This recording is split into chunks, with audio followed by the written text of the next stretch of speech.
부잣집에 머슴이 그렇게 피곤하고 힘든데도 불구하고 교회를 그렇게 열심히 다니는 거예요.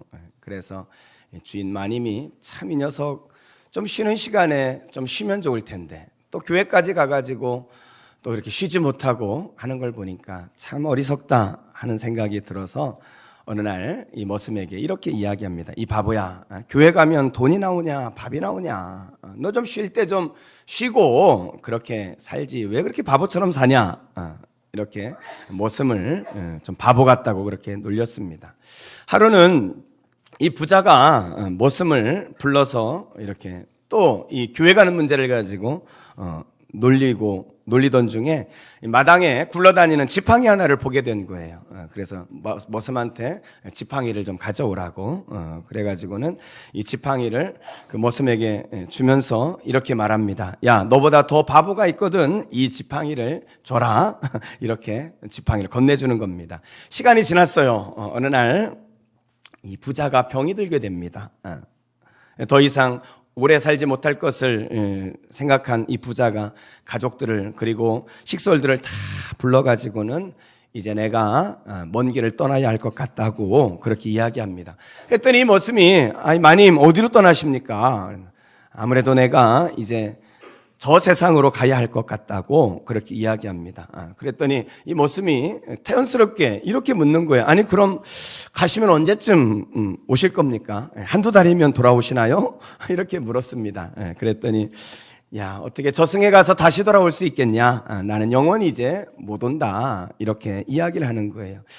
그랬더니 이 머슴이 주인에게 이렇게 말합니다. 아니 마님 그렇게 멀리 가세요? 그러면 그 먼 길 가시는 준비는 하셨습니까? 그랬더니 이 주인이 아무 준비도 안 했다는 거예요. 그때 이 머슴이 주인에게 이렇게 말합니다. 아니 주인님, 아니 마님, 어떻게 그렇게 먼 길을 가는데 아무런 준비도 하지 않고 갈 수 있습니까? 세상에 그런 바보가 어디 있습니까? 하고는 주인이 자기에게 주었던 더 멍청한 사람에게 주라고 했던 지팡이를 다시 주인에게 이렇게 건네 주었다는 거예요. 여러분, 죽음에 대한 준비가 여러분은 되셨습니까? 죽음에 대한 준비, 그 죽음에 대한 가장 큰 준비가 있다면 저는 그것이 부활의 소망이라고 믿습니다. 우리에게 부활의 소망이 확실하다면 우리는 죽음을 두려워할 이유가 없겠죠. 여러분, 부활의 소망이 여러분에게 있습니까? 한 잡지에 보니까 이런 유머가 있더라고요. 사람들에게 물었습니다. 당신이 죽어서 장례식 할 때 가족이나 교우나 친구들이 당신에게 할 말, 당신이 가장 듣고 싶은 말이 무엇이냐고 이렇게 물었어요. 그랬더니 한 사람이 이렇게 대답합니다. 나는 사랑하는 가족들에게 아주 좋은 아빠였고 그리고 아주 좋은 남편이었다고, 나는 꼭 이런 말을 듣고 싶다고. 여러분 가운데 아마 그런 말을 듣고 싶은 분이 있겠죠? 또 한 사람은 이렇게 또 대답을 합니다. 나는 말이에요, 정말 성실하게 살았거든요. 그래서 이 세상을 위해 좋은 업적을 남긴 사람이다. 이런 말을 저는 꼭 듣고 싶습니다. 여러분 가운데 또 이런 말을 듣고 싶은 분도 있겠죠? 세 번째 사람은 또 이렇게 대답을 하는 거예요. 나는 말이에요, 정말 듣고 싶은 말이 있어요. 정말 듣고 싶은 말. 그 말이 뭐냐면 장례식이 진행되어지는데 내가 죽어있는 관을 보면서 사람들이 야, 저 사람 다시 살았어. 이 말을 듣고 싶어요. 이렇게 말했다는 거예요. 여러분, 누구나 다 죽음에 대한 두려움이 있죠. 죽음에 대한 두려움이 있기 때문에 오늘 우리에게 필요한 것이 있다면 부활의 소망임을 믿습니다. 오늘 본문은 처음 부활하신 예수님에 관한 이야기를 우리에게 전해주고 있습니다. 예수님께서 십자가에 돌아가실 때 막달라 마리아는 예수님의 어머니 마리아와 함께 그 십자가에 죽으시는 예수님을 이렇게 지켜봤습니다. 그리고 비참한 모습으로 돌아가신 그 예수님을 아리마대 요셉과 니고데모의 도움으로 이 무덤에 이렇게 장례를 잘 치렀단 말이에요. 그리고 집으로 돌아온 이 여인들은 예수님께서 사흘 만에 부활하실 것이라는 것을, 그 말씀을 기억하고 사흘째 되던 날 예수님 무덤으로 새벽에 찾아갔습니다. 1절이에요. 1절에 보니까 안식일이 다 지나고 안식 후 첫날 되려는 새벽에 막달라 마리아와 다른 마리아가 무덤을 보려고 갔더니, 안식 후 첫날 주일날 예수님 부활하셨거든요. 이 새벽에 이제 무덤으로 갔어요. 갔는데 그녀들은 깜짝 놀랐습니다. 왜냐하면 무덤문이 열려 있는 거예요. 그리고 그 무덤 앞에 천사를 보게 되어집니다. 그 천사가 이 깜짝 놀라하고 있는 이 여인들에게 이렇게 말을 하죠. 5절입니다. 5절에 보면 천사가 여자들에게 말하여 이르되 너희는 무서워하지 말라. 십자가에 못 박힌 예수를 너희가 찾는 줄을 내가 아노라. 야, 무서워하지 마라. 너희들 예수 찾으러 왔지? 그리고는 6절에서 이렇게 말씀합니다. 그가 여기 계시지 않고 그의 말씀하시던 대로 살아나셨느니라. 와서 그의 누우셨던 곳을 보라. 이 천사가 예수님이 살아나셨다는 거예요. 그러면서 빈 무덤을 와서 너희가 보라, 이렇게 이야기를 합니다. 이 여인들은 이 무덤을 살펴봤어요. 누우셨던 장소를 확인해 봤더니 아닌 게 아니라 진짜 빈 무덤인 거예요. 예수님이 다시 살아나셨단 말이죠. 여러분, 이 여인들이 살아나신 예수님, 그 빈 무덤을 보고 부활의 주님을 만나고 이 사람들이 어떻게 반응을 보였을까요? 주님을 만난 이 여인들이 어떻게 했을까요? 저는 오늘 이 말씀을 함께 살펴보면서 주님을 만난 이 여인들이 어떻게 했는지 보면서 부활을 경험한 우리 성도들은 어떻게 살아야 하는지 그것을 함께 살펴보려고 합니다. 그래서 오늘은 부활의 주님을 만난 여인처럼 우리는 부활의 주님을 만났을 때 어떻게 살아야 할지 그것을 함께 살펴보도록 하겠습니다. 자, 그렇다면 부활하신 예수님을 만나면 우리가 어떻게 살게 될까요? 부활하신 예수님을 만나면 우리가 어떻게 살게 될까요? 첫째, 우리는 기뻐하며 살게 됩니다. 우리 같이 한번 따라 해보겠습니다. 우리는 기뻐하며 살게 됩니다. 기뻐하며 살게 됩니다 말씀하시는데 여러분은 다 오늘 아침에 구기자차를 드시고 오신 것 같습니다. 구기자차를. 이런 분들을 향한 처방이 하나 있습니다. 전부 다 피자를 드시기 바랍니다. 얼굴을 좀 피시고 기뻐하는, 부활의 주님을 만난 사람은 기뻐하는 거예요. 8절을 보겠습니다. 이 여인들이 어떻게 했는지. 그 여자들이 무서움과 큰 기쁨으로 빨리 무덤을 떠나 제자들에게 알리려고 다름질할세. 빈 무덤을 보는 순간 여인들이 아마 두려웠던 것 같아요. 그랬겠죠. 그런데 그 두려움을 능가하는 큰 무엇이 있었어요. 그게 뭐라고요? 기쁨이었다는 거예요. 두려움을 능가하는 큰 기쁨이 그 여인에게 찾아왔다는 거예요. 왜요? 주님이 부활하셨거든요. 부활하신 주님을 확인한 그 여인은 기뻐할 수밖에 없었습니다. 여러분, 오늘 부활하신 주님을 만난 여러분의 삶 가운데 이 기쁨이 회복되어지시기를 주의 이름으로 축원합니다. 기쁨이 회복되어지는 인생. 그래서 성경은요, 항상 기뻐하라는 거예요. 전 여러분들이 항상 기뻐하며 사시기를 주의 이름으로 축원합니다. 아유, 어떻게 항상 기뻐하며 살겠어요, 우리가. 인생에 나를 슬프게 하고 힘들게 하는 일이 얼마나 많은데, 그렇죠?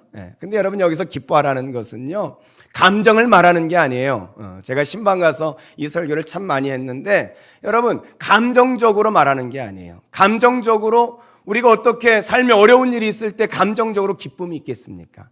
이것은 감정적으로 말하는 게 아니라 의지적 결단을 말하는 거예요.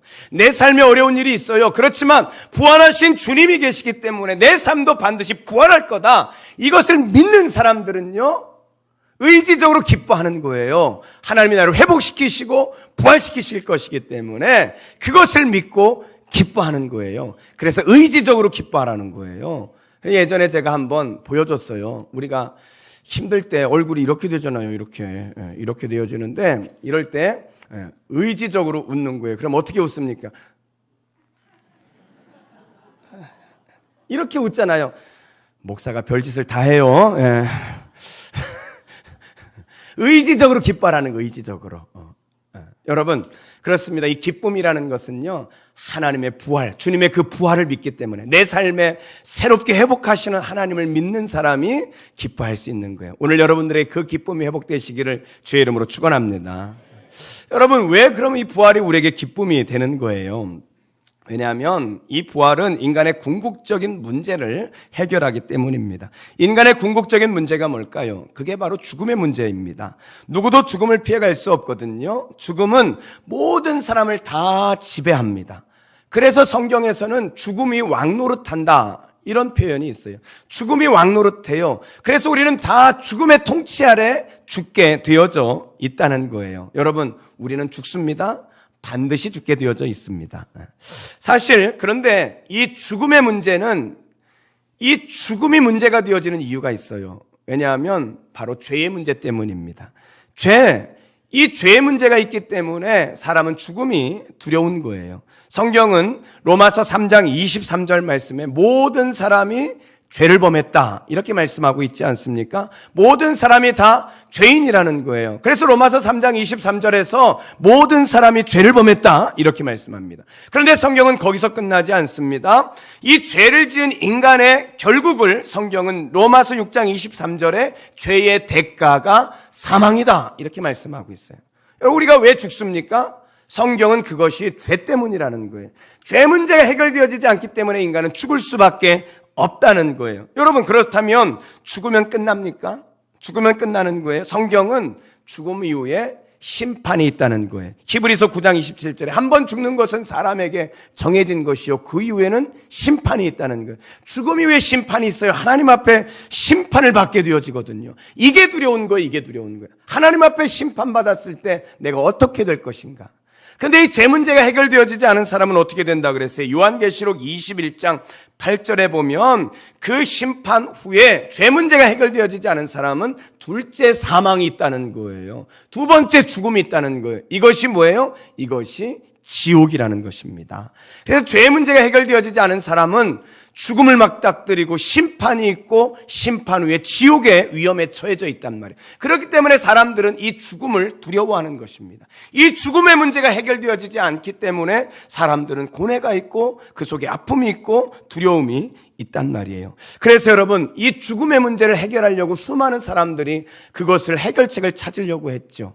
여러분, 이 그리스 신화인 시지푸스 신화에 보면은 이런 이야기가 있습니다. 한 사람이 죄를 지었어요. 그래가지고 이 제우스 앞에 이제 형벌을 받게 되어지는 겁니다. 근데 이 제우스가 어떤 형벌을 주냐면 이 큰 바위를 굴려서 저 산 꼭대기에 올려놓으라는 거예요. 그러면 그 죄를 용서해 주겠다는 거예요. 그래서 이 사람이 이 큰 바위를 굴려서 산으로 막 굴리는 거예요. 굴려 올라갑니다. 그런데 이 바위를 굴려 올라가다가 힘이 딸리니까 놓쳤어요. 그때 바위가 또 또르르 굴러 내려오는 거예요. 다시 굴려갑니다. 막 굴려가는 거예요. 열심히 굴려가는데 거의 다 온 것 같은데 또 힘이 딸려가지고 바위를 또 놓쳐버립니다. 그래 바위가 또 이렇게 쭉 굴려온단 말이에요. 결국 그 사람은 그 바위를 산 꼭대기 위에 올려놓지 못하게 되어져요. 그래서 결국은 죄 용서를 받지 못한다는 거예요. 여러분, 무엇을 말씀드리려고 하는 거냐? 여러분, 우리의 죄를 해결하기 위해서 수많은 사람들이 노력을 했습니다. 착하게 살고 내가 어떤 고행을 하고 어떤 지식을 가지고 그것을 극복해 보려고 수많은 사람들이 그렇게 노력을 했지만 그러나 할 수 없었다는 거예요. 여러분, 우리가 어떻게 죄 용서를 받을 수 있는 겁니까? 우리의 죄 용서를 받는 것은 예수 그리스도의 십자가 외에는 이 죄 용서를 받을 수 있는 길이 없다는 것을 여러분 기억하시기 바랍니다. 예수님이 십자가에서 우리의 죄를 대신해서 죽으심으로 우리가 모든 죄를 다 용서함 받게 되어진 거예요. 내가 받아야 될 심판을 예수님이 대신 받으셨다는 거예요. 그 예수님이 부활하신 것은 우리의 모든 죄가 용서되어졌다는 것을 선언하는 것이고 우리에게 선포해 주시는 것입니다. 그래서 그 예수 그리스도의 십자가의 사건을 통해서 우리는 구원받고 하나님의 자녀가 되고 이 죄 문제가 용서되어지고 천국의 소망을 가지고 살아갈 수 있는 것입니다. 이것을 우리에게 선언하는 것이 바로 부활의 사건이라는 거예요. 오늘 이 부활의 주님과 함께 여러분의 죄 문제로부터 해결되어지고 죽음이 아닌 천국에 대한 소망을 가지고 사시기를 주의 이름으로 축원합니다. 그래서 우리는 부활의 주님으로 인해서 기뻐하는 거예요.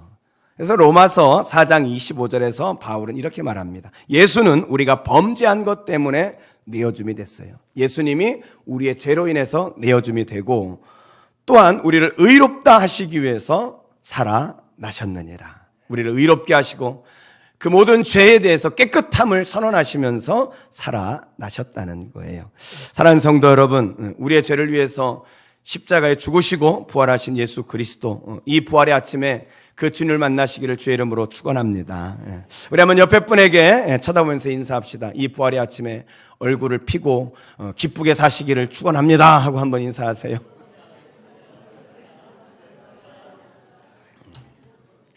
참 머리가 좋아요. 그렇게 길게 했는데도 다 따라하시고.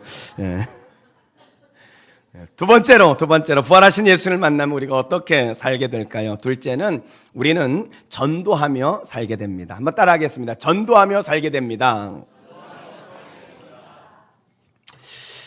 기쁨과 함께 이 기쁨의 소식을 우리가 누군가에게 전하게 된다는 거예요. 자, 오늘 여인을 한번 봅시다. 10절 말씀해 보면 그 여인에게 예수님이 이렇게 말씀하죠. 이에 예수께서 가라사대 무서워 말라. 가서 내 형제들에게 갈릴리로 가라 하라. 거기서 나를 보리라 하시니라. 부활하신 예수님께서 무서워하지 마라. 너는 가서 갈릴리로 형제들을 불러와라. 이렇게 지금 말씀하신 거예요. 여러분, 이 말씀을 듣고 여자들이 어떻게 했을까요? 11절 말씀해 보니까 여자들이 갈 때 갔다는 거예요. 예수님이 가서 형제들에게 전하라 하는 말씀을 듣고 여자들이 즉시로 순종해서 갔어요. 근데 여러분, 이 여인들이 예수님 말씀에 순종을 했지만요, 사실은 예수님 말씀하시기 전부터 이것을 전하고자 하는 열망이 사실은 있었습니다. 8절 말씀을 보세요. 8절에 보면 여자들이 무서움과 큰 기쁨으로 무덤을 확인하고는 큰 기쁨을 가졌잖아요. 그리고 나서 무덤을 빨리 떠나 제자들에게 알게 하려고, 이 여인의 마음속에 이 소식을 제자들에게 전해야 되겠다, 이 마음이 있었다는 거예요. 이 부활의 주님을 경험하고 나니까 그냥 있을 수 없는 거예요. 그래서 예수님을 증거하러 가게 되어졌다는 거예요. 여러분, 부활의 주님을 만나면요, 증거하게 되어져 있는 거예요. 여러분 한번 생각해 보세요. 제가 신유의 은사가 막 있어가지고 암 환자들 그냥 손을 얹고 딱 기도 한번 딱 하면 그 암 환자들이 그냥 다 나아버려요. 응? 여러분, 그러면 우리 송혜경 집사님 아멘 했습니다. 그렇게 될 줄로 믿습니다. 아멘. 아멘이 아니죠. 내가 지금 할 말은. 네. 제가 손을 얹고 기도했더니 막 암 환자들이 다 나아버린다면 여러분들 어떻게 하시겠어요? 목사님은 뭐 낫게 하든지 뭐 말든지 그러겠습니까? 그러지 않을 거예요. 그렇죠? 여러분들이 아마 주변에 암 환자가 있으면은 막 가서 얘기할 거예요. 우리 목사님이 가서 기도하면 다 나아. 한번 교회 한번 가봅시다. 이렇게 하지 않겠습니까? 내 주변에 그런 사람이 있다면 아마 가가지고 다 그렇게 교회 오라고 그렇게 할 거예요. 그렇게 해가지고 치료받으라고 그렇게 하지 않겠습니까? 여러분, 이게 전도거든요. 이게 전도. 여러분, 암 환자를 치료하는 정도가 아니에요. 죽음을 이기고 부활하신 주님, 우리의 죽음의 문제를 해결해 주신 그 주님이 우리 앞에 있다면 우리가 어찌 가가지고 그 주님을 전도하지 않을 수 있겠어요? 죽음 가운데 두려워하고 있는 영혼들, 지옥의 위험에 처해 있는 사람들을 향해서 오늘 우리가 찾아가서 예수님 앞에 오세요. 그러면 죽음의 문제를 해결합니다. 당신은 부활할 수 있어요. 천국의 소망을 가지고 살 수 있다니까요. 어떻게 이 주님을 증거하지 않을 수 있겠어요? 여러분, 부활의 주님을 만난 사람은요, 증거하는 삶을 살게 되어져 있어요. 여러분, 그 증거의 삶을 사시기를 축복합니다. 증거의 삶을 사는 거예요. 예수님을 증거하는 삶. 여러분, 열왕기하 7장에 보면은 이 사마리아 땅에 기근이 들었습니다. 기근이. 얼마나 기근이 심했든지 이 먹을 것이 없어가지고 그 자식들을 이렇게 잡아먹었다. 성경에 그렇게 이야기를 합니다. 자식들을 잡아먹었어요. 근데 뭐 기근인데 어쩜 그렇게 극심한 상황이 됐냐면 아람 군대가 쳐들어와 가지고 이 사마리아 성을 다 포위했거든요. 그러니까 곡물이 드나들 수가 없는 거예요. 모두가 포위되어져서 개미 새끼 한 마리 드나들 수 없는 그런 상황이 있었기 때문에 기근에 먹을 게 없으니까 자식들까지 그렇게 잡아먹는 그런 사태가 벌어지게 된 겁니다. 근데 그때 마침 성문 곁에 나환자 4사람이 있었어요. 그 사람들이 생각합니다. 야, 우리가 이렇게 해주거나 저렇게 해주거나 다 마찬가지 아니냐. 우리가 차라리 죽기를 각오하고 적진으로 가자. 적진으로 가서 거기 갔으면 뭐 먹을 거라도 혹시 얻을 수 있지 않겠냐. 죽는 건 마찬가지니까 가보자 하고는 그들이 밤중에 이 적진으로 가보는 거예요. 근데 이게 웬일이에요? 그 밤에 찾아갔더니 이 아람 군대가 다 철수를 해버린 거예요. 이 4명의 나환자가 어떻게 했겠습니까? 먼저 먹었죠. 먹었습니다. 배고팠으니까 먼저 먹었어요. 먹다가 보니까 이 사람들이 생각나는 사람들이 있었어요. 누가 생각났을까요?